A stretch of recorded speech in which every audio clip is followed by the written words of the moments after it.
il n'y en avait pas les raisons pour lesquelles il venait.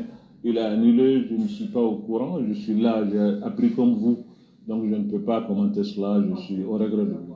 Ben écoutez, entre la France et le Mali, il n'y a pas de problème. Il peut y avoir seulement des problèmes entre l'élite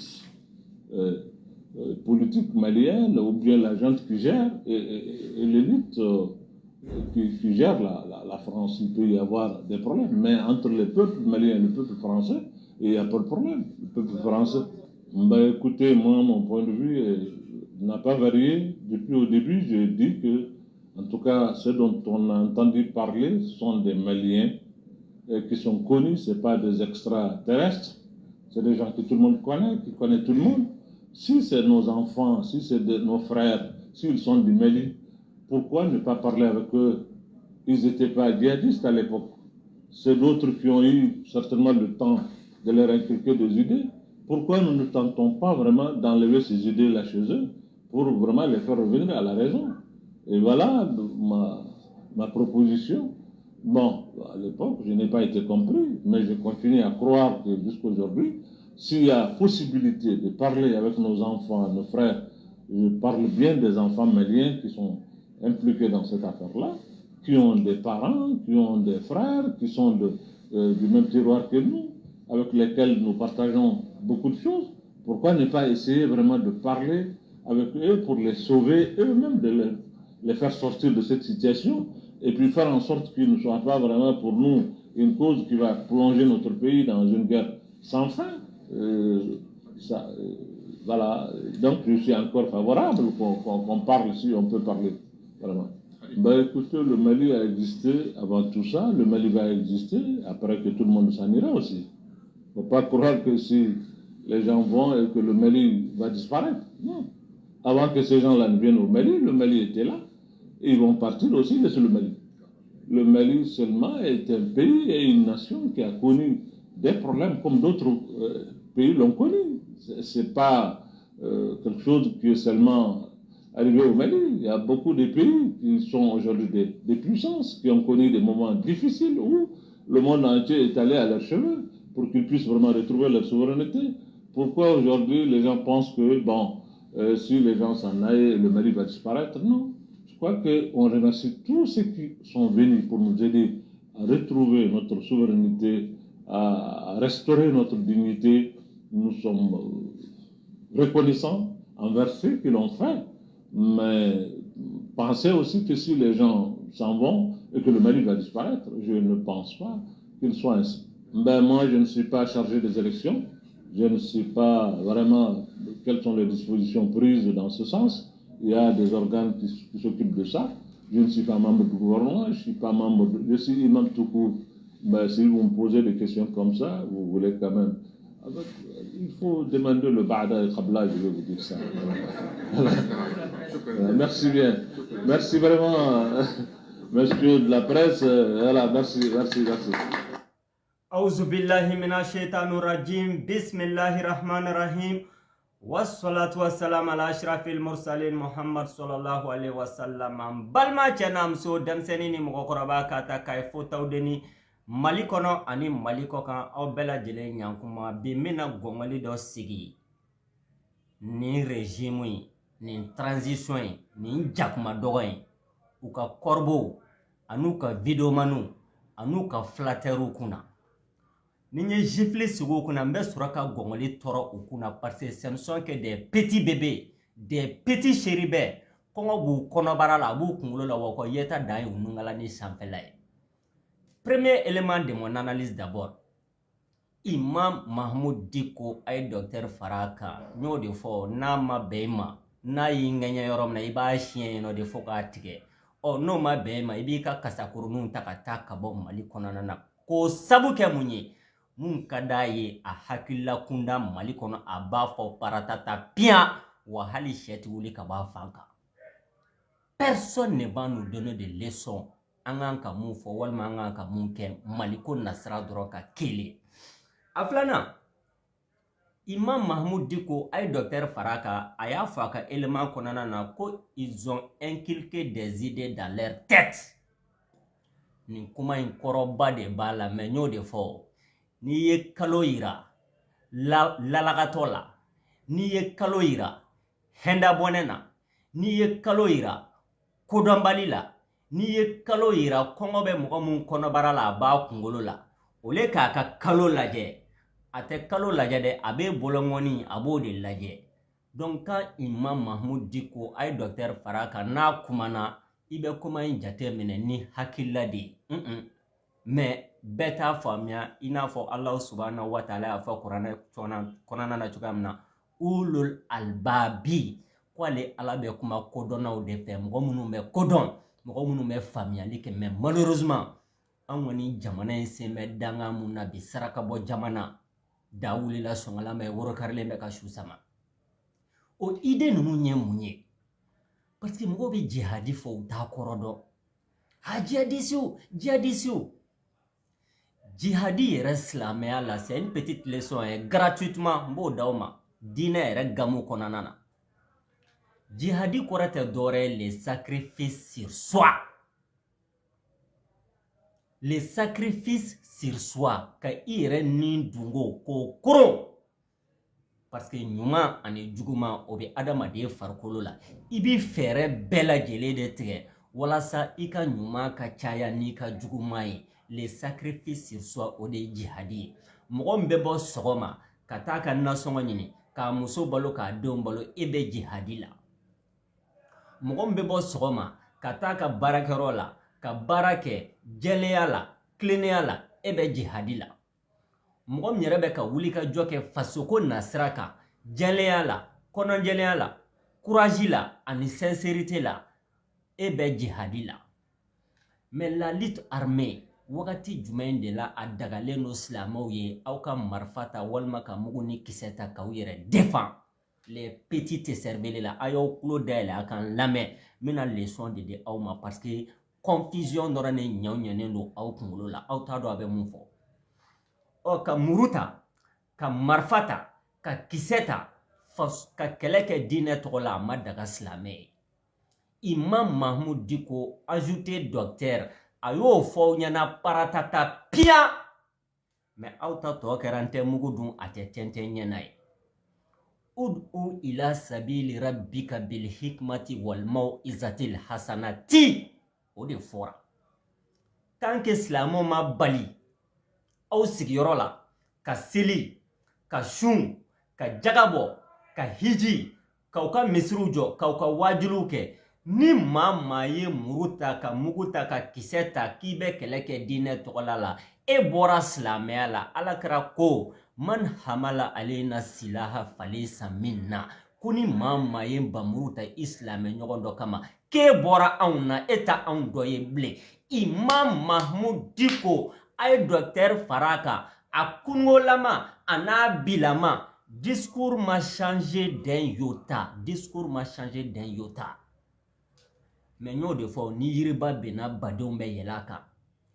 Silamɛw minnu bɛ marifa ta bi ka kisɛ ta ka mugu ta, i n'a fɔ Imam Mahmoud Dicko y'a fɔ cogoya min na, ka taa mɔgɔw faga k'u joli bɔ, ka musow faga, ka denmisɛnninw faga, ka mɔgɔw ka foro jɔni, u tɛ ka silamɛya baara kɛ bi, u tɛ k'a kɛ sini. Wa u n'a cɛ ka jan i ko jɛgɛjala ni baji. O de fɔra aw ɲɛna. Imam Mahmoud Dicko bɛ ka aw kalan o de la pour que aw k'a dɔn k'a fɔ tiɲɛ ni ngalon tɛ kelen ye. Jihadi bi daga silamɛ contexte kelen pewu dɔrɔn de la. Ni mɔgɔ wɛrɛ bɔra ka na ben aw kan, ka ben aw denw kan, ka ben aw musow kan, k'a b'aw jɔnya ni mugu ni kisɛ ye, silamɛ yamaruyalen don i ka wuli ka jɔ kɛ k'i yɛrɛ défend, légitime défense. Le premier laïc, mɔgɔ fɔlɔ mun ye laïcité yɛrɛ ka idée ka bazuw da diɲɛ kɔnɔ, o tɛ cɛ ye, o tɛ muso ye, o y'anw ka alakira de ye, kisi nɛɛma b'a kan, Baminata den Muhammad, l'accord de Médine, la charte de Médine, juifuw ani silamɛw ka sigi ka balo ɲɔgɔn kan Madina. Alakira de fɔlɔ y'a charte élaboré. A k'u ma, an tɛ diinɛ kelen na, an ka taabolo tɛ kelen ye, mais ni an sigira ɲɔgɔn kan adamadenya yɛrɛ gamu kɔnɔna na Madina, an bɛ bɛnkan don an ni ɲɔgɔn cɛ. Aw t'anw ka nafolo suɲɛ, ati be anka an fana taw ka nafolo shen anti be auka an b'an hakili to ɲɔgɔn na sigida la walasa ka na ni la paix, la cohésion et l'unité silamɛw ani kafiriw walima ani chrétiens ani yahudiyaw bɛɛ bɛ se ka sigi yɔrɔ kelen mais silamɛya ka mara kɔnɔna na wa u ka droits sociaux de base bɛ segin u ma u bɛ se k'u ka diinɛ fɔ fana cogo min ka d'u ye. Imam Mahmoud Dicko ajouté docteur a bɛ ka aw kala o de la mais n y'o de fɔ ni kodɔnna n'a ye kalo yira dajibɔ la n'a ye kalo yira nunjibɔ la o le k'i ka kalo lajɛ dɛ a b'a tigi boloden ŋɔni a b'o de lajɛ. Donc fɛn bɛ Mali kɔnɔ bi pédagogie o dɔrɔn de b'a ban k'a ɲɛfɔ mɔgɔw ye u k'a dɔn mun don. O yɛrɛ yɛlɛmana ka n'a tɔ kɛ siya woloma kɛlɛ ye i n'a fɔ Musa Tarawele ka waati n'an tun ye mɔgɔ bilenni minnu ye Segu anw fitinin ma an yɛrɛ ɲuman na n balima Touareg ka hakɛ to Bourdamedenu Touareg égale rebelle Peul égale terroriste au discours séparatisme c'est discours de la haine dɔw de bɛ k'o ɲɔɲɛ Mali kɔnɔna na walasa kɛlɛ kana ban parce que ni kɛlɛ banna olu ka sɔrɔ banna Mali sigi la mais an b'a ɲɛfɔ mɔgɔw ɲɛna pour que u ka tiɲɛ ni nkalon dɔn ka bɔ ɲɔgɔn na bi Mali kɔnɔna na. O élément filanan o ye mun ye maakɔrɔba kuma ye suruku bo de ye n'a kɔrɔla a bɛ jɛ o kuma minnu bɛ ka fɔ ye bi Mali transition de ko don mɔgɔkɔrɔbaw fɛ kuma minnu bɛ ka fɔ ye bi kodɔnnaw fɛ kuma minnu bɛ ka fɔ ye bi hakilimaw fɛ kuma minnu bɛ ka fɔ ye bi ne ni ɲɔgɔnnaw fɛ an tɛ kurun n'an t'a ju la mais an bɛ fɛ a ka ɲɛ vert jaune rouge dɔrɔn sababuya la Mali kɔnɔ a b'a anw de lamɛn parce que bamananw ko tɛ o ni ma tiɲɛ fɔ i ɲɛna i jugu sara a ka tiɲɛ f'i ɲɛna mais flatteur ni kɔrɔbɔw ani videoman minnu b'a bolo olu tɛ se ka baara kɛ Mali kɔnɔ wa olu tɛ se ka aw bali ka fosi ɲɛ walima ka fosi tiɲɛ Mali kɔnɔ ngalon kan. O videoman ninnu an'o kɔrɔbɔ ninnu catégorie fila de b'a la da wulila sɔngala ye woro karilen bɛ ka su sama hey tɔw bɛ so san na anw bɛ so ku tɛrɛmɛ la tɔw bɛ fali san na anw bɛ fali ku tɛrɛmɛ la ko ni fiɲɛ wulila bɛɛ lajɛlen bolo b'i kunna minɛn na anw bolo bɛ wale kunna minɛn de la Faransi kunna dɔnni anw da b'o de la anw bolo b'o de la Burkina kunna dɔnni Burkina kunna dɔnni anw da b'o de la Américains ka kunna dɔnni anw bolo b'o de la mais anw yɛrɛ kunna dɔnni dɛ an dɛsɛlen don k'o dɔrɔn de ta notre propre responsabilité dans la crise politique, sécuritaire, économique, sociale, culturelle et culturelle de an dɛsɛraw de la maintenant an b'a ɲɛsin mɔgɔ tɔw ma bamananw b'a fɔ de ma ko jakuma t'a ka lafiya fɔ ko ɲinɛ in kin da la o kɔrɔbɔ minnu bɛ ninnu bolo bi catégorie fɔlɔ o ye jɔnniw ye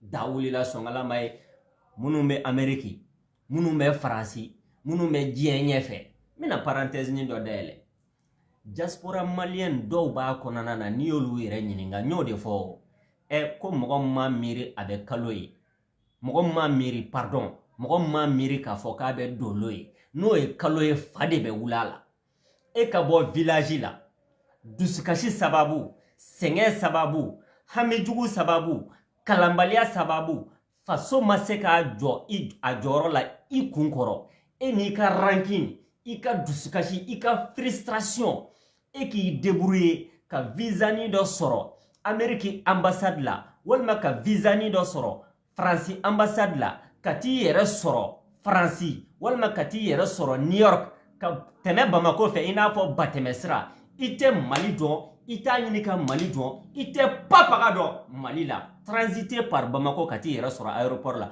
walima ka transiter Sahara kɔnɔna na ka t'i yɛrɛ sɔrɔ Europe aw minnu ma a miiri k'a fɔ aw bɛ kalo ye n'aw ye dolo ye aw t'a ɲɛna k'anw minnu bɛ Mali kɔnɔ k'an bɛ ka ji de minɛ n'u ye wa a dɔw yɛrɛ b'i wele a Tayiruba ne bɛ Amérique de ne bɛ Faransi de a bɛ kɛ tan de a tɛ kɛ tan de débat de ka niveau ɲɛgɛn kɔnɔ kuma mɔgɔw da la olu de bilalen don fasoden jama ɲɛ bi dɛ Facebook kan olu de bilalen don fasoden jama ye bi dɛ transition b'u encourager k'u entretenir ka fromage d'u ma o bi sɔrɔ ka bɔ diɲɛ don o don pour narguer les Maliens, harceler les Maliens matin, midi et soir. Ni yiriba bena baden bɛ yɛlɛ a kan. O video man minnu bɛ jamana kɔfɛ transition tɔgɔ la tɛgɛrɛ fɔ jeme fɔ charlatanisme ya kuma diɲɛ don o don kuma kura u da bɛ mugu bɔ i b'a fɔ ɲɔsi machine.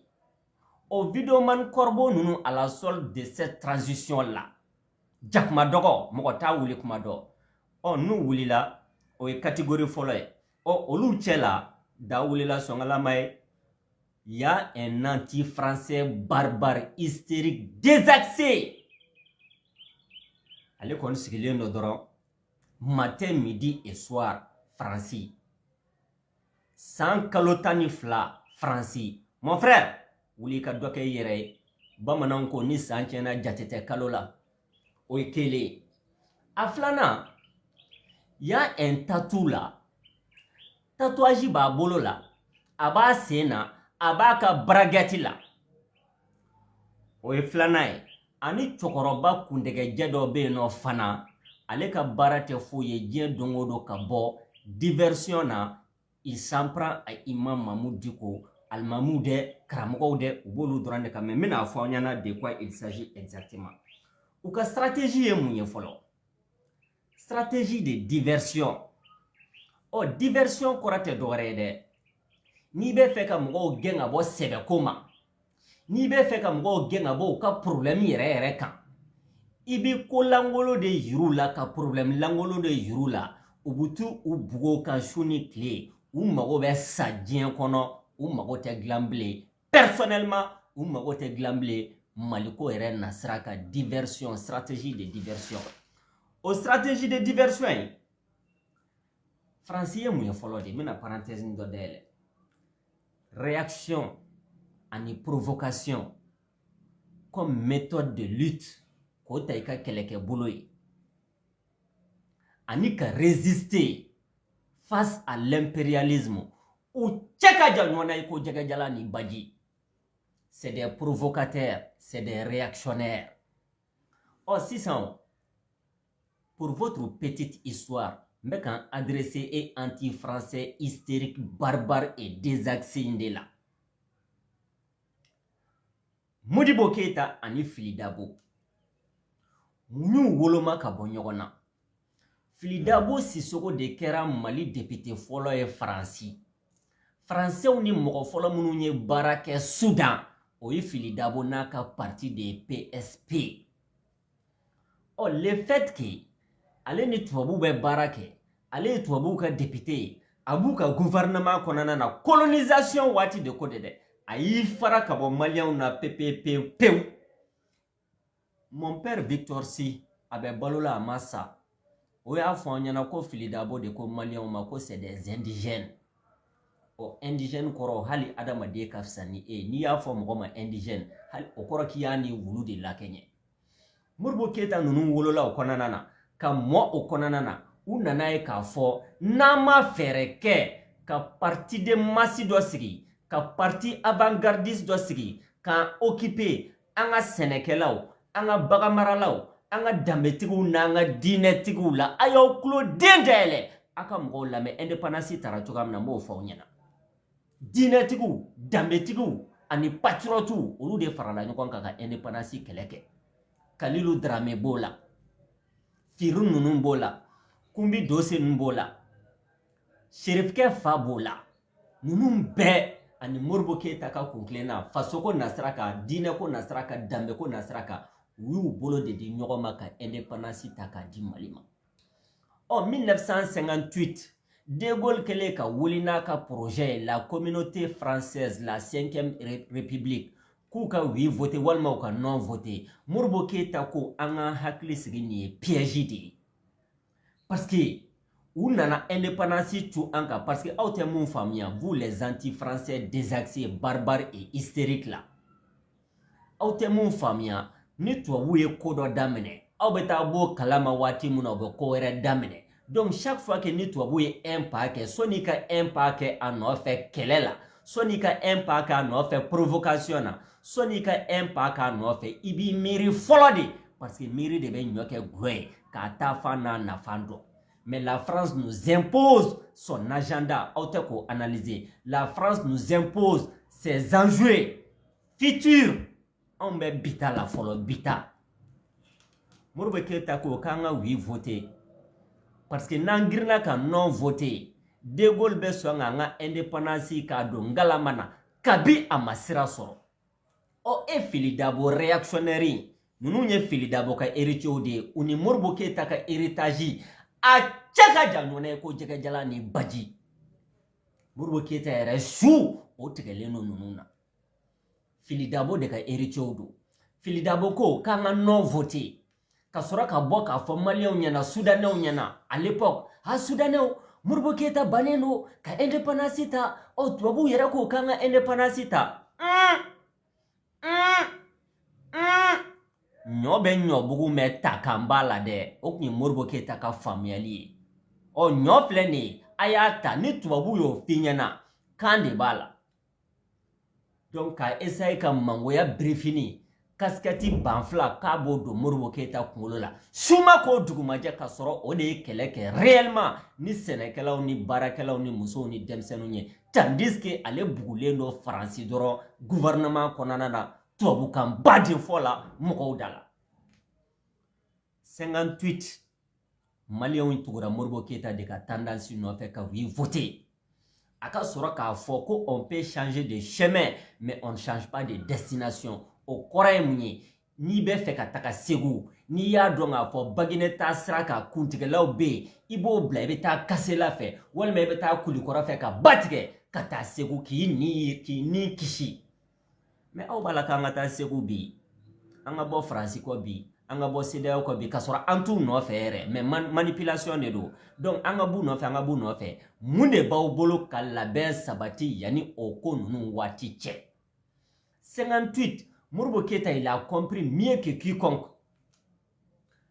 En 1946, Tobu y rapport de Kaka que c'est un anti-français très très dangereux. Koukou koloshi Mourouba Keita la de ko français djuguni fin yere de do. O Tobu yo fo mama mautiki fait. Mais Malien de votera ka oui voter Diagouya il a passé. Aya ye ka fo Mali kartiere a tracera djuguya de ka ani hasidia de ka France fait kashi malima ko sabu ke munye ou ye pénétration coloniale ke yoro Sénégalo Afrique fambe ou ni tchèw de nyogo soro Mali kono yano ou ye ba masaraka sho sarada o fagali badeon de kara tobu fait donc Malien de résistera sincèrement à la pénétration coloniale plus que tous les pays de la sous-région d'aujourd'hui.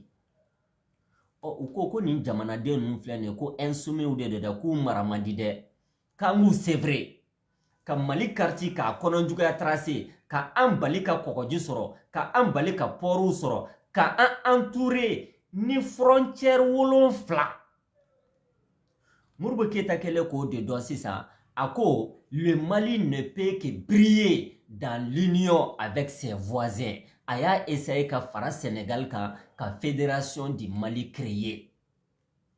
Au fédération du Mali, coup d'état folo mun kera Mourouba Keita la a kera 1958 de ouya mene ka do terrain kono ka shedeni gen ka bo Dakar aka soro kana Bamako. Aka soro ka foko à l'impossible nul n'est tenu. On anya essayé ka fara Sénégal kan Sénégalais ou yan janfa ka tugu France no fait ne fana bi indépendance ta 600 o de kera Union soudanaise ka parti ka congrès le 22 septembre 1960 waya donga fo Mali frontière tambolo koji tambolo en entouré no juguya kama aya essayer ka fara Guinée ni Ghana ka pour que an ambolo de nyogoma en farafin kunda il était très chaud ka Union africaine créée. Au wakati où faut boigner de afo Mourouba Keita ma que la Côte d'Ivoire ne sera pas la vache laitière du Mali. Ko ay wa Malien nunu ka usole no Union africaine ko la usole no fédération ko kuma nunu na Côte d'Ivoire teke mogoshika mishibaye aw ba nono biri juguya ni hasidia kama wala saka farafu nga faranyo nga bali. Oh vous les petites cervelés kongo ba u kono barala ba u kungolo la nishuma ko dugumaje provocation o doron kama aw bɛ wuli bi matin midi et soir ka mɔgɔw arnaquer k'u harceler k'u kɛ télécommande ye k'u biberonner Faransi CEDEAO ka sɔrɔ kisɛ a t'aw ka jaba la hali aw ka 2022 a budget miliyari 2,000 ani miliyari 130 ye miliyari 600 ni 17 b'a jɛ aw b'o bɔ mini ni tubabuw tɛ ni CEDEAO kɔnɔna tɛ mais aw t'o fɔ maliyɛnw ɲɛna dɛ an bɛ s'an yɛrɛ kɔrɔ an ka budget i n'a fɔ premier ministre y'a fɔ Segu cogoya min na Zenatan an yɛrɛ halala wari débat de caniveau ɲɛgɛn kɔnɔ kuma n bɛna parenthèse dɔ dayɛlɛ o premier ministre kelen Choguel Kokala Mayiga e yɛrɛ ma bɔ k'a fɔ anw ɲɛna M5 kɔnɔna na ko Asimi ka baara tɛ ka ji di mɔgɔw ma ko ka foragew jɔ wa o suma ko dugumajɛ e yɛrɛ bɛ bila mɔgɔw ɲɛ ka taa fɔ Asimi ɲɛna ko musow mago bɛ ji de la u mago bɛ forage dɔ la a bɛ sɔrɔ k'a disi gosi ko forage nin yɛrɛ k'o jɔra maloya ko filɛ nin ye samɛ ko filɛ nin ye on dirait que les ridicules ne tuent pas au Mali on a anw kumana k'anw ye politiciens ye plus politicien que notre premier ministre Timbère n bɛna parenthèse ni wɛrɛ dayɛlɛ k'a fermer rapidement ne ko u b'a essayer de k'u bɛ i n'a fɔ i tɛ armée fɛ président ya o ni armée tɛ kelen ye mɔgɔ bɛ président na i ye politicien de ye n'i bɛ ministériya la i ye politicien de ye kuma kɔrɔ y'o de ye ça c'était une petite leçon maintenant o anti-français hystérique in barbarie in sauvage in sumandi tilemandi français dala diversion de do pour que u ka mentor ka incapacité k'o dogo maliyɛnw na pour que maliyɛnw ka kɔngɔ muɲu ka minɔgɔ muɲu ka kalanbaliya muɲu ka lakanabaliya muɲu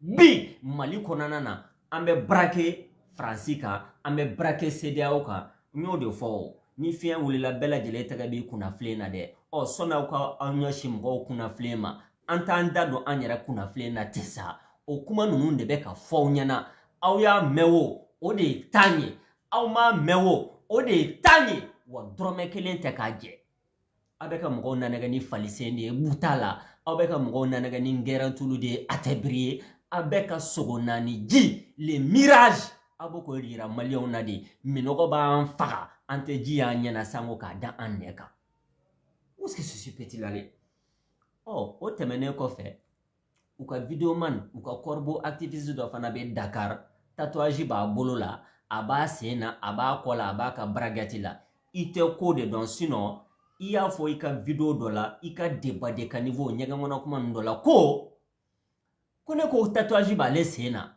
ko b'a bolo la ko culturellement ko fulamuso dɔw da susulen don kodɔnbaliya ye dibi ye koyi e yɛrɛ m'a fɔ ko fulamuso wa e delila ka fulakɛ da susulen e delila ka tatouage ye fulakɛ la débat de caniveau o y'an ka culture de ye o y'an ka tradition de ye musow de b'a kɛ k'u yɛrɛ masiri u cɛw n'u denw n'u balimakɛw ɲɛkɔrɔ petite cervelle la n'i sigi an ka leçon d'i ma o tɛ tatouage ye o ye culture ça c'est culturel mais mun bɛ bolo n'i sen n'i ka braguette la o ye tatouage de ye historiquement o bɔra IPU ye mɔgɔw ye groupe sociaux dɔw de don Amérique ani Europe musoya bɛ k'u la u bɛ musoya kɛ mɔgɔ wɛrɛ la pédéw b'u la guinew b'u la lesbiennew b'u la i y'a faamuya olu de bɛ tatouage k'u fan bɛɛ lajɛlen la la culture hippie i bɛ k'o dɔrɔn de ladege ani kunsigi langolo mun b'i kunkolo la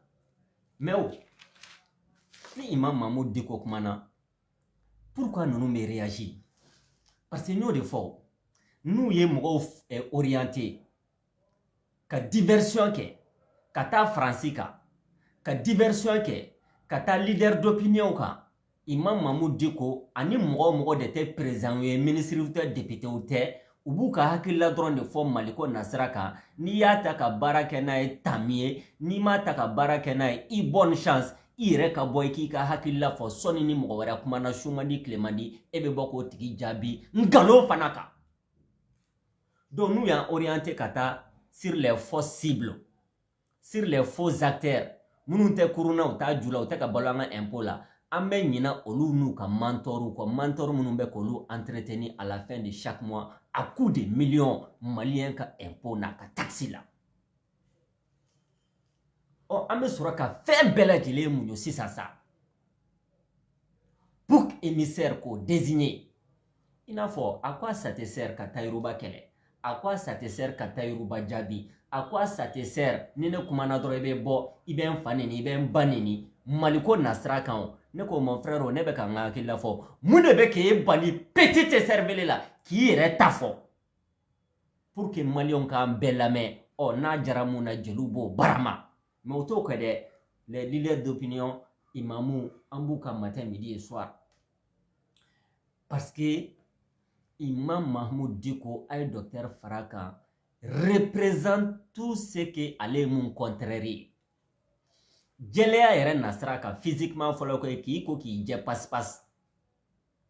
Tatouage be e mon fam bela jelela ni ka bragati la. Jelea nasraka a jelendo ni ye farkolo kunda. Spiritualité nasraka slamé de do edu memuna ote dore koloni fliko ote dore turabu dako ote dore somaya ko ote dore bolibato ko idabe ginu ka kumana idabe artistu ka kumana idabe muso ka kumana idabe mogo ka vie privée la mali politique ko idabo la ni yiriba bena bademe yela ka suno aw mogo modelu ta dodo mali ko kumana fo ka ta wuli donc spirituellement allez Imam Mahmoud Diko contraire socialement il y a contraire parce que mba do ite kuruna ita jula mokoti ko mokoti nye religieusement ebe ka mu représenter bi turabu ni colonie ni boli o e dine contraire o en termes de responsabilité ete ka papaga nyana bobi mali kono ani mali koka donc Imam Mahmoud Diko représente tout ce que lui il déteste à tous les niveaux. Oh, abe suraka opa. Wala sanga nyina shogel ka tuko kanyana ni gouvernement inka incapacité ko. T'es pas de caniveau. Maintenant, je vais vous dire une chose.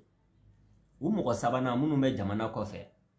Il y a un vieux là, kuntega jedo. A wule a nebe muso defo. Sexuellement, excusez-moi du terme parce que t'aurais jakuma ko fendo be ba nyafo pour que moko ka famia quoi.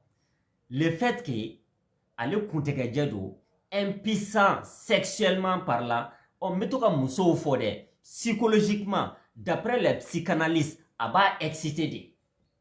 Sinon politique ko ani dongo do meka muso fo do rete o ekele. Aflana na le mabo ka jeune ka kuma fo otale hakli jigi aka jeunesse raté la o abi soro kana ni poison do e jamana kono la lutte des âges ina fo mu même mali kono bi ka shiu bla nyogona santan ko ni samuga bla nyogona ka samuga ni sambi sababla nyogona ka sambi sabani sambi nani bla nyogona ka sambi nani ni sambi duru bla nyogona ka sambi duru ni sambi woro bla nyogona ka sambi woro ani sambi wolon fla bla nyogona la lutte des âges ale ka théorie yere basé no de ka maliko nasraka muso ni demsenu muso ya te statuer jamana kono demsenu ya te statuer jamana kono chokoroba ya te statuer jamana kono surtout politique ko nasraka. Maintenant, Boranako Mousso, sexuellement il est satisfait et en même temps, avec Soroka Mousso ni Tchao opposé, nous avons Tchaya statué, Mousso a statué, Jamana kono, statue que le moumet Jamana kono, il clodin d'elle, il can la mettre, Chokoroba Kundega Jain. Il clodin d'elle, mais analyse de haut niveau de fait, mais Mbado il a familialement son niveau ma fleur. Donc maintenant, nous avons essayé, ka Tchao catégoriser, ka Mousso catégoriser, ka jeune catégorisé maintenant olu be soro ko ka satisfaction sexuelle soro o konanana u hakli bi jigu u yere ka demsenia ratele na parce que demseni fleni bamana ngote ko alni ala be fado mala ka do ile fitinma o le be jian yala kosobe donc une vie ratée un vie abina boka tugu musoni demsenu no fait la lutte des âges ko mo opposé nyona fenkele mo mi jate jamana kono oye bara ani production la valeur ajoutée point barre politique ko nasraka o poison kelen de bubolo bi mali kono a civilu politicien sorasu polisu gendarme poison de do pour que ka jamana don bonyo kana ina fo surasu y'u dama corps externe de Mali kono ina fo civil y'u dama mogo de Mali kono ina fo demsenu y'u dama nationalité de Mali kono ina fo gendarme y'u dama nationalité de Mali kono an be surasu de no fe an be surasu de ko de an ta surasi ko de ne ko surasi ke o ye nationalité de wa policier ye nationalité wa civilia ye nationalité wa politicien ye nationalité wa dina ɲɛmɔgɔ ye nationalité wa a ye n jaabi petite cervelle ninnu kɔngɔ b'aw kɔnɔbara la b'aw kunkolo la o poison in de ɲɔ ɲɛna a tɔ laban n'an bolo bi filaw dɔgɔnɔw rebelles tuaregu bozow bamananw marakaw an bɛ ɲɔgɔn fa ka ɲɔgɔn ba yan nɔ parce que dɔwɛrɛ tɛ dɛ ni mɔgɔ modèles de bɛ ka na ni poison ye Mali kɔnɔna na bi k'an fara fara k'an kɔ don ɲɔgɔn ma ka dɔ kɛ civil ye ka dɔ kɛ militaire ye ka dɔ kɛ politicien ye ka dɔ kɛ patriote ye ka dɔ kɛ fasoden jugu ye u kelen pewu ka intérêt dɔrɔn kama an'u ka mantɔru. Donc il y a un élément ni mɔgɔ saba bɔlen kɔ a la pour que ka me résumer anti-français barbare désaxé mun bɛ Europe Franci diversion de do ou bien Amérique je ne sais pas diversion dɔrɔn de do ale ka prévu ye mun ye téléphone kɔnɔna matin midi et soir a bɛɛ bɛ n bolo téléphone kɔnɔna na analyse dialectique tɛ kɛ ten analyse historique tɛ kɛ ten c'est pourquoi Fili Dabo Sissoko a lamentablement échoué en 58 face à Modibo Keïta ko an ka oui voter ale ko an ka non voter o Fili Dabo kelen kelen aw ye olu minnu ka héritier réel ye dɛ ani Musa Traoré ka héritier réel ye dɛ o Fili Dabo kelen kelen de tilala ka taa Mali drapeau jeni ka franc-malien jeni France ambassade da la k'u ka ɲalema k'ale dɛmɛ ka Modibo Keïta ka fanga dafiri Fili Dabo ka héritier ni Musa Traoré ka héritier de bɛ ka Mali mara bi ils font semblant ka lutter ka France ta ils font semblant ka CEDEAO ta ils font semblant provocateur de do agent provocateur de do ani résistance patriotique ani résistance dialectique ani résistance historique u cɛ ka jan ɲɔgɔn na i ko jɛgɛjala ni baji.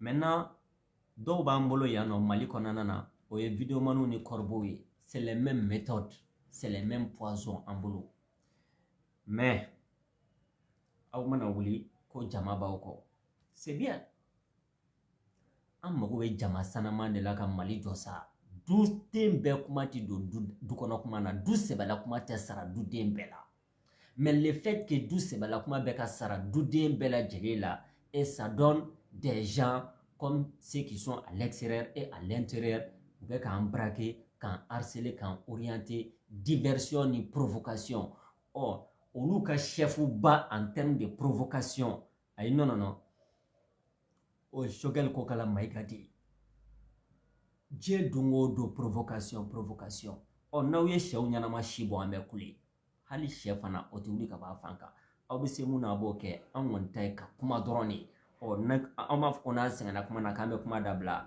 n'i y'a mɛn e tɛ cɛnni ka ko la i y'a dabila don de don.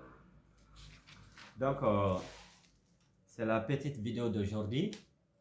Pour me résumer, quand Imam Mahmoud Dicko parle, c'est pour vous conseiller, c'est pour vous orienter. N'a ka di ye a ta i ka baara k'a la n'a ka di ye a to i bonne chance. Quand les gens vous parlent, n'a ka di ye baara k'a la n'a ka di ye a to ye. Mais les vrais acteurs minnu bɛ ka jamana mara n'an bɛ compte demander mɔgɔ fɛ an b'olu de ɲininka mais tɛgɛrɛ de bɛ f'olu ye saraka de bɛ b'olu ye. Il y a un petit cervelé là ko imam ka duwawu ani saraka bɔ a b'a ɲɛna k'u ye kelen ye duwawu ni saraka bɔ cɛ ka jan ɲɔgɔn na ye ko jɛgɛjala ni baji mais ça c'est un autre débat un jour n b'a développer.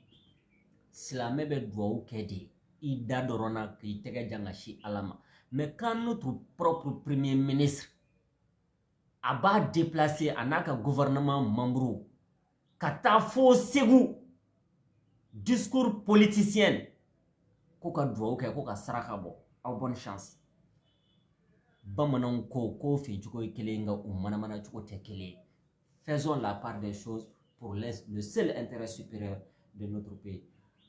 Partagez-moi la vidéo, je vous salue de tout mon cœur. Kissima Doucouré, merci beaucoup depuis Gabon, Silamaga Sissé depuis Djamoute Kamara et Nika Ouattara depuis Paris. Je vous salue, je vous remercie. On est ensemble.